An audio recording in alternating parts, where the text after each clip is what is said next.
ఏం జరుగుద్దో ఏమిటో. అయితే నువ్వేం తీసుకోవాలి అయితే.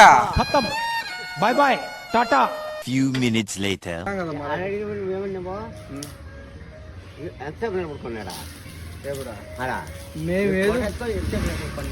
మేము వీడియోలు తీసుకుంటాను. మాకేంద్ర జోబులు నుంచి కింద పడి చెప్తే మమ్మల్ని మాకు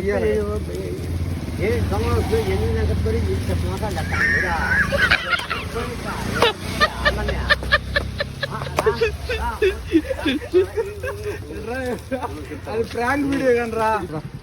అది వీడియో జస్ట్ అవేర్నెస్ కోసం, అవగాహన అంటే మోసపోకుండా ప్రజలు మోసపోకుండా చేసేదానికి, అవగాహన కోసం 10 మందికి తెలియాలి. ఏ మంచి నోట్లు ఏ దొంగ నోట్లు అని తెలుసుకోవడానికి. అది పెట్టుకుంటాం, యూట్యూబ్ లో పెట్టుకుంటాం మేము. అడుగు యూట్యూబ్ లో పెట్టుకుంటాం. అది వీడియో యూట్యూబ్ లో ఇన్స్టాగ్రామ్ లో పెడతామా, 10 మంది చూసినారనుకో తెలుసుకుంటారు. అందు గురించి పెట్టుకోవచ్చా వీడియో.